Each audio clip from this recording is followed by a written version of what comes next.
ধামরাইয়ে হামিদা আফাজ বালিকা উচ্চ বিদ্যালয়ের ২৯তম বার্ষিক ক্রীড়া প্রতিযোগিতা ও পুরস্কার বিতরণী অনুষ্ঠান অনুষ্ঠিত হয়েছে।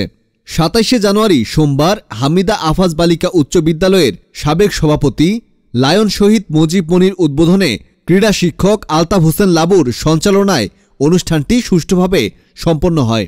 মোট ৩০টি ইভেন্টের মাধ্যমে প্রতিযোগিতায় বিজয়ীদের মাঝে পুরস্কার বিতরণ করা হয়। এ সময় উপস্থিত ছিলেন ধামরাই উপজেলা সমাজসেবা কর্মকর্তা এস.এম. হাসান, উপজেলা মাধ্যমিক শিক্ষা কর্মকর্তা মোহাম্মদ জাকির হোসেন মোল্লা, ধামরাই উপজেলা বিএনপি সাধারণ সম্পাদক শামসুল ইসলাম, সহসভাপতি রাকিবুর রহমান খান ফরহাদ, কুশুরা ইউনিয়ন বিএনপি সভাপতি আব্দুল হাই, সাধারণ সম্পাদক হুমায়ুন কবির, উপজেলা কৃষক দল আহ্বায়ক নজরুল ইসলাম, কুশুরা বাজার বণিক সমিতির সভাপতি জহিরুল ইসলাম, বিদ্যালয়ের প্রধান শিক্ষক আরিফুর রহমান নাসিম, উপজেলা ছাত্রদলের সাবেক সহসাংগঠনিক সম্পাদক আলী ইমাম, উপজেলা ছাত্রদলের আপ্যায়ন বিষয়ক সম্পাদক রুবেল হোসেন পল্লব, ইউনিয়ন ছাত্রদল নেতা রায়হান এবং বিদ্যালয়ের শিক্ষক শিক্ষার্থী ও অভিভাবকরা।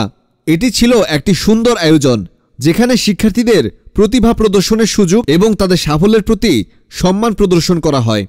তোমরা যারা নাচছো চমৎকার। একটি স্কুলের পড়াশোনা শিক্ষার মান শুধু লেখাপড়ার মধ্যে সীমাবদ্ধ নয়।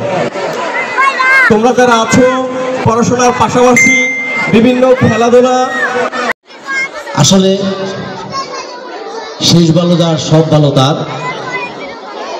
সারাদিন তোমরা খেলাধুলা করেছ, অক্লান্ত